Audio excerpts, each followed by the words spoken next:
माननीय मुख्यमंत्री महोदय, आपण जे बोलत ते अगदी खरं आहे. माझा पिंड हा राजकारणाचा नाही आहे.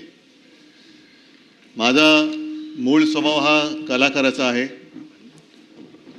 आणि एवढं उत्तम वर्णन तुम्ही केल्यानंतर, एवढं तुम्ही मला जवळून ओळखता म्हटल्यानंतर, ऐसी कौन सी बात थी कि और किसी का हाथ पकड़ना पड़ा. मी या विधिमंडळात आलो तो मुख्यमंत्री म्हणून आलो. आणि काही गोष्टी अशा असतात, आयुष्यामध्ये घडतात की आपले ध्यानीमनी नसतं आणि अचानक ती जबाबदारी येते. जबाबदारी आल्यानंतर त्यातून पळ काढणं हे काय मर्दाचं लक्षण नसतं. ती जबाबदारी स्वीकारली. आणि मला पहिल्या प्रथम सगळ्यांना धन्यवाद द्यायचे आहेत.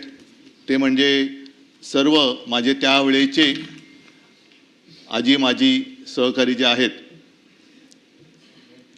मंत्रिमंडळात होते, त्याच्यानंतर सगळे शासकीय अधिकारी, मुख्य सचिवांपासून इतर सगळे सचिव, त्याच्यानंतर सगळं प्रशासन, मग महसूल खातं असेल, पोलीस असेल, आरोग्य असेल, सर्वच खात्यांच्या सर्व अधिकाऱ्यांना, अगदी आशा, अंगणवाडी सेविका, सरपंच, सर्वच या अधिकाऱ्यांपासून कर्मचाऱ्यांना मी मनापासून धन्यवाद देतो. कारण एक प्रशासनाचा गंधही नसलेला माणूस अचानक राज्याच्या मुख्यमंत्री पदावरती बसतो आणि तो राज्य चालवतोय, ह्या सगळ्यांच्या सहकार्याशिवाय हे शक्य झालं नसतं. मुख्यमंत्री महोदय, आपण स्वतः मला निरोप द्यायला अगत्याने हजर राहिलात, त्याच्याबद्दल मनापासून धन्यवाद देतोय. आणि मला तोही दिवस आठवला आणि त्या दिवसाची आठवण मी तुम्हाला करून देणार आहे. पण काल एकूण जे काही विधिमंडळात घडलं ते बघितल्यानंतर तो दिवस मला का आठवलं ते सांगतो. कारण आपणच म्हणाला होतात, ज्ञानेश्वरांचं भारूड, काट्याच्या आणीवर वसली 3 गावे, 2 ओसाड 1 वसेची ना. आता त्या गावची पाटीलकी आपल्याकडे. आता ते आणीवरची 3 गावामध्ये एक गाव आणीवर गेलेलं आहे. बाकी गावांचं काय झालं हे त्या गावकऱ्यांना माहिती आहे. आणि साहजिकच आहे, ज्ञानेश्वरांची आठवण आल्यानंतर एक गोष्ट आवर्जून सांगावीशी वाटते की ज्ञानेश्वर महाराज कोणत्या शतकात होऊन गेले, 12व्या 13व्या. त्यावेळेला ज्ञानेश्वरांनी रेड्याकडनं वेद म्हणून घेतले होते. आता त्यापासून आत्तापर्यंत आपण या शतकात आल्यानंतर स्वार्थासाठी रेडे कापले जातात. हा कोणता महाराष्ट्र कोणत्या दिशेने चाललेला आहे. आणि आपलं स्टेटमेंट मी कालच्या सभागृहातलं काळजीपूर्वक ऐकलं. नाशिकच्या बाबत जे आपण एक भूमिका घेतली त्याच्याबद्दल मी आपल्याला धन्यवाद देतोय. आणि हे धन्यवाद देत असताना काल आपले एक सिने कलावंत आहेत अतुल कुलकर्णी, त्यांचं एक चांगलं वक्तव्य आहे की जे पकडले जातात ते भोंदू, पण जे पकडले जात नाहीत त्या महाराजांचं काय करायचं. मला असं वाटतं आपण सगळे एकत्र मिळून एक भूमिका घ्यायला पाहिजे. आणि सगळ्या राजकारण्यांनी जर ठरवलं तर बुवा शक्तीपेक्षा युवा शक्तीला जास्त आपण ताकद दिली पाहिजे. कारण या देशामध्ये बुवा चमत्कार नाही करू शकत, युवा चमत्कार करू शकतात. आणि युवा शक्तीला जर का आपण नीट पाठिंबा दिला तर या बुवांची दुकानं बंद झाल्याशिवाय राहणार नाही. मला आज आठवतोय तो माझा मुख्यमंत्री पदाचा पहिला, जसा आपला गृहप्रवेश असतो तसा मंत्रालयातला प्रवेश. संपूर्ण मंत्रालय असं बहरून आलं होतं. खिडक्यातनं लोक डोकावत होती, काही पॅराफिटवर उभी होती, काही बाहेर आली होती. सगळ्यांच्या चेहऱ्यावरती एक आनंद होता. तो आनंद बघून मी तो क्षण विसरू शकत नाही, भारावून गेलो होतो. त्याच्यानंतर दिवस पटपट निघून गेले. आणि ज्या दिवशी मी वर्ष सोडून बाहेर पडलो तेव्हा हेलावलेला महाराष्ट्र बघून मी गहिवरून गेलो होतो की हे सगळं प्रेम या महाराष्ट्राने आपल्याला दिलं. हे असं प्रेम फार थोड्या लोकांच्या नशिबामध्ये येतं. आणि मला आठवत आहे की मी मुख्यमंत्रीपद म्हणजे वर्षा सोडला आणि मातोश्रीत आलो. मुख्यमंत्रीपद सोडलेलं नव्हतं, एक 2-4 दिवसानंतर ते सोडलं.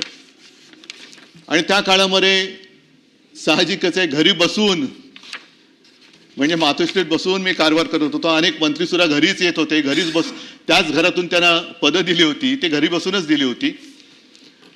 पण काही अधिकारी माझ्यासोबत नेहमी यायचे 2-4 दिवस, कारण सरकारी काम थांबू शकत नव्हतं. सगळी कामं झाल्यानंतर एका अधिकाऱ्याने मला विचारलं सहज, कारण जसं नेहमी बोलतो तसं मी बोलत होतो, हसत खेळत त्यांच्याबरोबर चर्चा करत होतो. आणि ते बघितल्यानंतर एका अधिकाऱ्याने मला विचारलं, सर एक विचारू का? म्हटलं विचारा. काय? सर तुम्ही मुख्यमंत्री पदाची शपथ घेताना जसे होतात तसेच आज सुद्धा आहात, हे कसं काय? माझ्या मनात पटकन आलं. मी म्हटलं काय की जे आपलं नसतं ते स्वीकारण्यात आनंद होण्याची गरज नसते, आवश्यकता नसते. आणि जे आपलं नसतं ते सोडण्यामध्ये दुःख होण्याची तरी काय गरज आहे? त्याच्यामुळे जसं मुख्यमंत्रीपद अचानक आलं तसं मुख्यमंत्रीपद गेलं. मी माझ्या घरी आलो. त्याच्यामुळे माझं घर आणि त्या घरातला आनंद हा सगळ्यात महत्त्वाचा, हा मला वाटतं प्रत्येकासाठी असतो. योगायोग आणखीन एका गोष्टीचा आहे की आज 24 मार्च. 24 मार्च म्हणजे आपल्या 6 वर्षापूर्वी माननीय पंतप्रधानांनी देशभरामध्ये अचानक लॉकडाऊन जाहीर केला होता. त्याचा आजचा 6वा काय स्मृती दिन म्हणा किंवा काही म्हणा. म्हणजे जिथपासून माझं काम खरं सुरू झालं त्या दिवशी मी सभागृहाचा निरोप घेतोय. आणि या सगळा तो जो काय कालखंड होता तो फार विचित्र होता. योगायोग मी म्हटलं तर आणखीन एका गोष्टीचा आहे, कारण माझ्या मंत्रिमंडळाच्या पहिल्या बैठकीत पहिला निर्णय जर का कोणता घेतला गेला असेल तर रायगडाला निधी देण्याचा निर्णय हा माझ्या मंत्रिमंडळातला पहिला निर्णय होता. आणि मंत्रिमंडळातला शेवटचा निर्णय होता तो औरंगाबादचं नामांतर करणं आणि त्याला छत्रपती संभाजीनगर करणं. संभाजीनगर जे शिवसेना प्रमुख म्हणायचे की औरंगाबाद नाही संभाजीनगर आहे, तर ते नामांतर करून माझी कारकीर्द संपली. पण ह्या मधल्या 2.5 वर्षामध्ये जो काही कालखंड होता तो फार भयानक होता. संकटामागून संकट येत होती. कोरोनासारखं भयानक संकट जे कोणाच्याही आयुष्यात कधी येऊ नये अशी साथ जर का आपण इतिहासात डोकवलं तर 100 वर्षापूर्वी आली होती. आणि त्यावेळेला असं म्हणतात स्पॅनिश फ्लू. त्यावेळेला असं म्हणतात की पहिलं महायुद्ध संपल्यानंतर त्या महायुद्धात वाचलेले सैनिक जे घरी गेले ते युद्धात नाही गेले पण त्या साथीमध्ये गेले. त्याही वेळेला त्याचा काही अंदाज कोणाला आला नव्हता आणि याही वेळेला कोणाला अजून अंदाज आलेला नाही. आरोग्य व्यवस्था वाढवायची कशी? आणि त्याही बाबतीत मला एका गोष्टीचं समाधान आहे की सर्व सहकार्यांनी मंत्रिमंडळातल्या सुद्धा आणि सर्व सरकारी जी काही यंत्रणा आहे त्यांनी सहकार्य केलं. एक टास्क फोर्सची आपण निर्मिती केली. कदाचित देशामध्ये आपलं राज्य पहिलं असेल की त्यांनी करोनासाठी टास्क फोर्सची निर्मिती केली. पेशंटचे बेड, रुग्णशय्या वाढवल्या. आपण जवळपास 3.5 लाखाच्या वरती नेल्या होत्या. आता 6 वर्षापूर्वी ऑक्सिजन सिलेंडरची कमी होती आणि 6 वर्षानंतर आज गॅस सिलेंडरची कमी आहे. हा पण एक विचित्र योगायोग आहे. आपल्या करोनाबद्दलचं जे एक युद्ध होतं, करोनासोबतचं युद्ध होतं आणि त्याच्यात वाखाणली गेली ती आपली एक कामगिरी मुंबई मॉडेल या नावाने.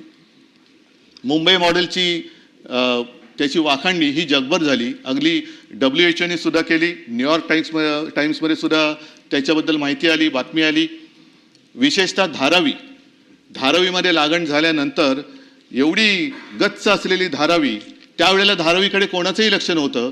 आता ते झाल्यानंतर तिकडे सगळ्यांचं लक्ष जायला लागलेलं आहे. ही एक जी काही वृत्ती असते की संकटात असताना कोणी धावून येत नाही. पण कोरोनामध्ये आपल्या महाराष्ट्राने जे काम केलं त्या कामाचं कौतुक तसं कोणी केलं नाही. इतर राज्यांमध्ये आपण बघितलं की उत्तर प्रदेशमध्ये गंगेमध्ये शव वाहत होती, मृतदेह वाहत होते. गुजरातमध्ये सार्वजनिक चिता पेटल्या जात होत्या. पण महाराष्ट्रामध्ये अशी कोणत्याही मृतदेहाची अवहेलना ही आपण होऊ दिली नाही. जिथे जिथे शक्य असेल तिथे तिथे आपण औषधोपचार दिले आणि जास्तीत जास्त जीव वाचवण्याचे आपण प्रयत्न केले. त्याच्यानंतर कुठेही आकडा आपण लपवला नाही. हे सुद्धा मी म्हणेन आपल्या त्या सरकारचं एक वैशिष्ट्य होतं. कोरोनाचा काळ जेवढं त्याच्यामध्ये बोलत जावं तेवढं त्याच्यावरतीच तो विषय जाईल. पण मुख्यमंत्री महोदय, मला आपल्याला एक विनंती करायची, जे माझ्याकडनं राहून गेलं त्या काळामध्ये करता येऊ शकलं नाही, त्या सगळ्या कालखंडाचं जर काही डॉक्युमेंटेशन केलं, त्याच्यामध्ये कोणत्याही व्यक्तीचं काही वैशिष्ट्य सांगण्याची आवश्यकता नाही, पण स्पॅनिश फ्लूच्या बाबतीत जसं कोणताही आपल्याला संदर्भ सापडत नाही, तसं विशेषतः करोना काळामध्ये महाराष्ट्राने काय काम केलं, कशी ट्रीटमेंट दिली, ऑक्सिजन कसा आणला, मास्क कसे मिळवले, कशी खबरदारी घेतली, माझे कुटुंब माझी जबाबदारी असेल आणि इतर सगळ्या गोष्टी असतील, हे सगळं जर का एकत्रित झालं तर पुढे अशी साथ येऊ नये, पण जर का आली तर आपण काय काय खबरदारी घ्यायला पाहिजे याचे एक मार्गदर्शन होईल, म्हणून माझी एक आपल्याला विनंती आहे. त्याच्यानंतर याला आयुष्यातलं एक समाधान मानावं अशी एक गोष्ट नक्की मी केली, ती म्हणजे कोणीही न मागता कोणताही अभ्यास न करता आपल्या अन्नदात्याची मी कर्जमुक्ती केली. 2 लाखापर्यंतचं पीक कर्ज हे महाविकास आघाडीच्या सरकारच्या माध्यमातून मी केलं आणि त्याबद्दल मला नक्कीच एक समाधान आहे. कोणतेही त्याला त्रास न देता अटीतटींचा सामना करायला न लावता 2 वेळा तो त्या केंद्रात गेल्यानंतर त्याच्या खात्यामध्ये पैसे जात गेले आणि तो कर्जमुक्त झाला. दुर्दैवाने नंतर करोनाची साथ आली, त्याच्यामुळे प्रोत्साहनपर राशी जी द्यायची असते ती राहिली, ती आता मला वाटतं आपलं सरकार देते. आणखीन एक चांगलं काम केलं ते म्हणजे गोरगरिबांसाठी शिवभोजन. आता त्याची परिस्थिती काय मला कल्पना नाही, पण 10 रुपयामध्ये शिवभोजन देणं हे सुरू केलं आणि त्याची अंमलबजावणी 2.5 वर्ष तरी आम्ही करून दाखवली होती. अशा अनेक गोष्टी केल्या आणि करोनामध्ये सुद्धा संपूर्ण हाहाकार उडालेला असताना कुठेही आपण महाराष्ट्र थांबू नव्हता दिला. शेतकऱ्यांची कामं तर सुरू होतीच, परंतु परदेशी गुंतवणूक सुद्धा उद्योगधंद्यामध्ये आपण आणली होती, MOU पण झाले होते आणि काही गुंतवणूक प्रत्यक्षात आली सुद्धा होती. कोणतेही असं क्षेत्र नव्हतं की जिकडे महाराष्ट्र थांबला होता. अगदी हिंदू हृदय सम्राट शिवसेना प्रमुख समृद्धी महामार्ग तो सुद्धा आपण त्या काळामध्ये सुद्धा चालू ठेवला. मुंबईचा कोस्टल रोडचं काम सुरू ठेवलं, अटल सेतूचं काम सुरू ठेवलं, मेट्रोचं काम सुरू ठेवलं. कोणतेही काम त्याला आपण बंद केलेलं नव्हतं, ते चालू ठेवलं होतं आणि कुठेही पैशाची कमतरता असताना सुद्धा पैसा कमी पडू दिला नव्हता. मला असं वाटतं हे एक माझ्या आयुष्यातलं एक सर्वात कठीण काळातलं कठीण काम होतं आणि काही गोष्टी ज्या केल्या त्याच्याबद्दल मला नक्कीच अभिमान आहे की मी मुख्यमंत्री असताना आपल्या राज्यामध्ये मराठी भाषेची सक्ती, मराठी भाषा सक्तीची केली. आपल्या मातृभाषेची, आपल्या ज्या राज्यात राहतो, आमचा दुसऱ्या कोणत्याही भाषेबद्दल काही आकस नाही आहे, पण प्रत्येक राज्याला जर त्याची भाषा दिलेली असेल तर त्या राज्यामध्ये ती भाषा ही आलीच पाहिजे, म्हणून आपण या राज्यामध्ये मराठी सक्तीची केली. त्याबद्दल मला एका गोष्टीचा नक्कीच अभिमान आहे. आणि इतर जी 2 कामं आहेत ती मुख्यमंत्री महोदय मी परत आपल्याला विनंती करीन की एक मराठी भाषा भवन आणि चौपाटीला आपण मराठीचं रंगभूमीचं दालन हे करायचं आपण ठरवलं होतं. ते एक त्याच्याबद्दल सुद्धा आपण जर का काही केलं. आणि वरळी डेअरी आहे तिकडे जागतिक दर्जाचं एक पर्यटन केंद्र, मुंबईच्या पूर्व किनाऱ्याला सुद्धा एक पर्यटन केंद्र, अशी अनेक कामं अनेक गोष्टी आम्ही त्यावेळेला केल्या. आणि साहजिकच आहे की ही कामं करत असताना शेवटी पैशाची चणचण, पैसा कमी पडता कामा नये, त्याचा जमा खर्च हा कसा करायचा हे एक फार मोठं काम असतं. आणि तिथे आता माननीय उपमुख्यमंत्री जी आपण जे बोललात अजितदादा यांनी खंबीर साथ मला दिली, त्याच्यामुळे त्यांचं सहकार्य हे मी कधीच विसरू शकत नाही. आणि तो जो स्नेह आमचा वाढला तो त्यामुळेच वाढला कारण चांगल्या कामाला कधीच अजितदादांनी, म्हणजे तेव्हा काही जण तक्रार करत होते की अजितदादा आम्हाला पैसे देत नाहीत, आम्हाला निधी देत नाहीत, परंतु माझ्या आठवणीत तरी अशी कोणतीही गोष्ट नव्हती की एखादं चांगलं काम आहे आणि त्याला दादांनी आडकाठी केलेली, असं कोणतंच काम नव्हतं. त्याच्यामुळे मला खास त्यांची आज आठवण तर येते कारण या सगळ्या जो काही कालखंड आहे त्याच्यात ते एक मजबूत खांबासारखे माझ्यासोबत उभे राहिले आणि इतरही माझे सगळे मंत्री त्यावेळेला सोबत उभे राहिले, त्याच्यामुळे त्यांना सुद्धा मी धन्यवाद देतोय. आता साहजिकच आहे की या विधान परिषदेचं जे काही महत्त्व आहे तेव्हा विधान परिषदेच्या महत्त्वाबद्दल मी मुद्दामून का सांगतोय, कारण हे सभागृह हे वरिष्ठ सभागृह, वरिष्ठांचं म्हणजे त्याला जर का विधानसभेमध्ये एखादी गोष्ट घाई गडबडीमध्ये मंजूर झाली तर त्याचा पुनर्विचार करण्यासाठी हे सभागृह निर्माण करण्यात आलेलं आहे. आणि या सभागृहामध्ये साधारणतः कोण येतं तर विविध क्षेत्रातले जे सामाजिक, आता आपण ज्यांचा उल्लेख केला आजही आहेत, नाही अशातला भाग नाही, पण याच्यामध्ये साहित्यिक आहेत, विचारवंत आले पाहिजेत, शिक्षक मतदारसंघातून येतात, त्याच्यानंतर काही समाजसेवक आहेत, विविध क्षेत्रातले जे मान्यवर आहेत की ज्यांच्याकडनं काहीतरी विचार आपण घ्यावेत आणि आपल्या कारभारात सुधारणा करावी, असे विचारवंत हे मग नामनिर्देशित असतील किंवा त्यांच्या वेगवेगळ्या मतदारसंघातल्या निवडणुकांमधनं असतील, हे या सभागृहात अपेक्षित असतात. आणि या सभागृहामध्ये ठीक आहे, आज आम्हाला निरोप देत आहेत, प्रत्येकजण इकडे येतो आणि काही ना काहीतरी देऊन जातो. आम्ही काय दिलं हे आम्ही काय सांगण्यासारखी गोष्ट नाही. ते जर काय दिलं असेल तर काय असेल ते असेल. पण यापूर्वी जे सदस्य या सभागृहात येऊन गेले आणि त्यांनी ज्या काही गोष्टी इकडे दिलेल्या आहेत, माझी आपल्याला विनंती आहे की मी एकूण जे काही मधल्या काळामध्ये सगळा कारभार बघतोय, याही सभागृहाचा, खालच्याही सभागृहाचा, सदस्य जे निवृत्त होत आहेत त्यांना पण निरोप जरूर द्यायला पाहिजे, कारण ती त्यांची तेवढी टर्मच असते. पण आजपर्यंत ज्या दिग्गजांनी जे आपल्याला संस्कार दिलेत आणि परंपरा दिले, त्याला मात्र या सदस्यांनी, जसं हे सभागृह कधी विसर्जित होत नाही, तसंच त्यांनी दिलेले संस्कार आणि परंपरा याला सुद्धा आपण कधी निरोप देता कामा नये, ह्याची खबरदारी आपण सगळ्यांनी घ्यायला पाहिजे. आणि या सभागृहामध्ये जर का थोडीशी जुनी नामावली काढली तर अगदी सुरुवातीपासून पद्मभूषण शकुंतला परांजपे, रँगलर परांजपे यांच्या कन्या, ज्यांनी महिला क्षेत्रामध्ये फार महत्त्वाचं काम केलं, विशेषतः कुटुंब नियोजन असेल आणि महिला शिक्षण असेल, याच्यावरती त्यांचं योगदान हे फार महत्त्वाचं आहे. म्हणजे त्यांनी एकूण महिला हक्क, कुटुंब नियोजन, शिक्षण, आरोग्य याच्यावरती त्यांनी सुद्धा प्रभावी भाषणं आणि काही लोकसंख्या नियंत्रणाला त्या धोरणाला आकार देण्याचं काम त्यांनी केलं. त्याच्यानंतर असे अनेक जण आहेत. विस पागे हे सुद्धा सभापती होते आणि त्यांनी रोजगार हमी योजनेचे ते जनक, त्यांनी सुद्धा ती योजना दिली. म्हणजे असं कोणी, सगळेजण काही ना काहीतरी आपल्याकडे देऊन गेलेले आहेत. स्वातंत्र्य सैनिक होते ते आणि या परिषदेचे पहिले दीर्घकाळ राहिलेले ते सभापती होते. त्याच्यानंतर एक थोडंसं वेगळं उदाहरण मी आपल्याला देणार आहे. ते म्हणजे विठ्ठलराव हंडे, विरोधी पक्ष नेते होते, शेतकरी कामगार पक्षाचे. आणि इगतपुरीचा प्रसिद्ध जो लढा होता तांदळाचा, कारण हा वाद जुना आहे, त्यावेळेला ते राज्याची एक मांडणी होती, त्याच्यामध्ये गुजरातला शेतकऱ्याच्या तांदळाला जास्त भाव मिळतोय आणि माझ्या महाराष्ट्रातल्या तांदळाला कमी भाव मिळतोय, म्हणून विठ्ठलरावनी लढा उभा केला होता. आणि ते विठ्ठलराव या सभागृहाचे विरोधी पक्ष नेते होते. मी विठ्ठलरावांची आठवण का काढतोय, कारण विठ्ठलरावांकडे सुद्धा पुरेशी सदस्य संख्या नव्हती. आपण रेकॉर्ड जर का माझं मी बोलत असेल तर मला बरोबर करा, आणि जर बरोबर बोलत असेल तर त्यावेळेला जसं झालं होतं तसं कृपा करून करा. कारण त्यावेळेला सदस्य नसताना सुद्धा विठ्ठलराव हंडेंना विरोधी पक्षनेता केलं गेलं होतं. मी परत आपल्याला विनंती करतोय, माझी माहिती चुकीची असेल तर रेकॉर्डवरनं काढा, आणि जर बरोबर असेल तर कृपा करून त्यावेळेला केलं तसं यावेळेला करा, अशी मी तुम्हाला विनंती करतोय. नंतर शिवसेनेकडनं सुद्धा खूप दिग्गज इकडे येऊन गेले.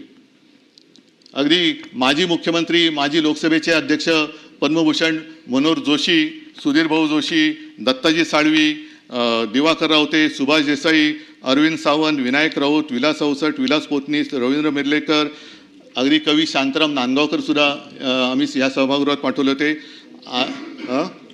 प्रमोद नवलकर बोलला ना, प्रमोद नवलकर, हे सगळेजण आपापल्या परीने काही ना काहीतरी इकडे देऊन गेलेले आहेत.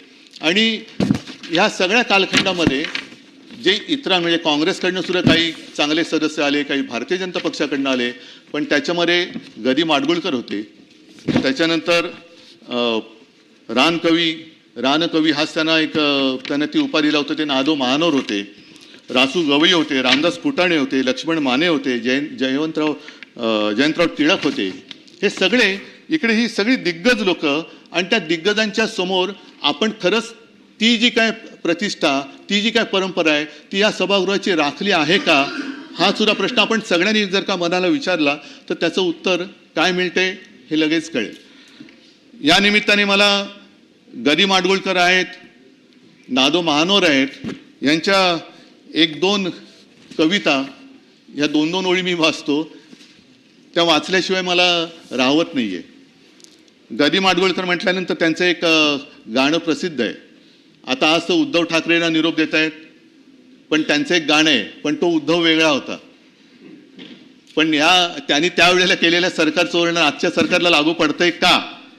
आता त्याच्यात त्यांनी म्हटलंय, उद्धवा अजब तुझे सरकार. उद्धवाचं सरकार तर पाडलं, आता तो देवेंद्रजी आपण बसले, त्याच्यामुळे देवेंद्र असं म्हणायचं की काय.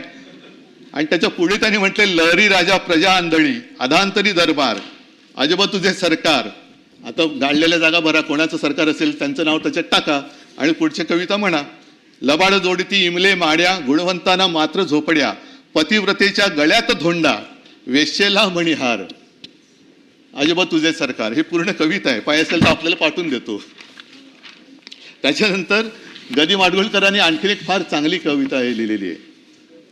हे राष्ट्रदेवतांचे, हे राष्ट्रदेवतांचे, हे राष्ट्र प्रेषितांचे आज चंद्र सूर्य नांदो स्वातंत्र्य भारताचे. जे सगळ्यात महत्त्वाचं आहे आणि जे आज लोकांच्या मनात शंका आहे की आपलं स्वातंत्र्य राहणार आहे की जाणार आहे, त्याच्याबद्दल हे त्यावेळेला गदी माडगुळकरांनी लिहिलेलं आहे. ते सुद्धा पाहिजे असेल तर म्हणजे हे त्यात मिळतंय, पण पाहिजे आपल्याला मी पाठवून देतो. नंतर रानकवी नादो महानोर यांनी एक चांगले लिहिलेलं आहे. खरं त्यांचं ते अरे अजून एक काय होतं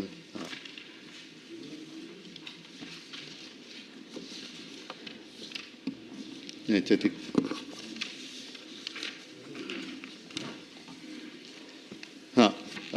नाही, त्यांचं खरं म्हणजे निसर्गाशी हितगुज साधणारा कवी, पण त्यांनी सुद्धा एक महाराष्ट्र दिनाच्या वेळेला चांगली कविता एक त्यांनी लिहिलेली आहे. महाराष्ट्र धर्म जागो वा शूरवीर सच्चे हे राष्ट्र बांधण्याला आधार माणसांचे. हे थोर ग्रंथ ज्यांचे आयुष्य वाचताना त्यांचे विचार गोष्टी हे राज्य बांधताना. म्हणजे राज्याबद्दल त्यांनी जे विचार व्यक्त केलेले आहेत, आदर्श राज्य व्हावे आदर्श माणसांचे चारित्र्यशील वाढो या थोर संस्कृतीचे. रयतेस आपले ना वाटे न कोणी वाली कवळून घ्या तयाना विश्वास पांघरुनी. अश्रुष दुर्बलांच्या हे राज्य हो सुखाचे जोडा सवंगडी जे प्राणापरी जीवाचे. त्याच्यामुळे आता आम्ही तर चाललो बाहेर, मुख्यमंत्री महोदय आपण आणि आपले सगळी 3 गावं यांची ही जबाबदारी आहे. आणि मला असं वाटतं की सध्या जे काही एक वातावरण आहे राज्यात आणि देशामध्ये, एक संभ्रमावस्था आहे, कोण कोणाबरोबर तेच कळत नाहीये. आता या महिन्यामध्ये IPL सुरू होईल आणि IPL बघताना आपण म्हणतो अरे हा आपला होता ना, अरे नाही तो आता त्या टीममध्ये, अरे हा आपला होता नाही हा तिकडे गेलेला आहे. म्हणजे इंडियन पॉलिटिकल लीग नवीन सुरू झाले की काय, कोण कोणाच्या बरोबर तेच कळत नाहीये. आणि एकच संघ खूप मजबूत होत चाललेले, बाकीचे संघ म्हणजे मॅच खेळायला सुद्धा बाकीचे संघ हवीत की नको, की बाकीचे संघ संपवून टाकले ते एकटा संघ काय करणार. तर तो सुद्धा विचार केला पाहिजे की एकच संघात ठेवला तर मॅच खेळणार कोणाबरोबर. सगळेच खेळाडू जर का आपल्या संघात घेतले तर काय करणार काय तुम्ही. त्याच्यामुळे मला असं वाटतं एका सुदृढ लोकशाहीसाठी ही संभ्रमावस्था सगळ्यांनी संपवणं गरजेचं आहे. आणि जनतेचा आपल्याबद्दलचा जो विश्वास आहे, जनतेला असं वाटतं की राजकारणासाठी काही करू शकतात, पण आपल्यासाठी सुद्धा हे काहीतरी करू शकतात हा विश्वास आपण जनतेच्या मनात निर्माण करण्याची आज गरज आहे. आणि ही संधी सगळ्यांनाच मला असं वाटतं मिळत नाही. ही ज्यांना मिळते त्यांनी त्या संधीचा नक्कीच उपयोग करायला पाहिजे. ठीक आहे, दिवस येतात दिवस जातात, सत्ता येते सत्ता जाते, काळ येतो काळ बदलतो, सर्व गोष्टी बदलत असतात. पण आपल्याला धीर धरायला पाहिजे, एक संयम बाळगायला पाहिजे. कारण आपण म्हणतो की सूर्य पूर्वेला उगवतो, पण सूर्य जेव्हा दक्षिणायन आणि उत्तरायण करतो तेव्हा उगवतीची पूर्व सुद्धा बदलत असते. ती पूर्व राहत नाही, सूर्य जिथून उगवतो ती पूर्व.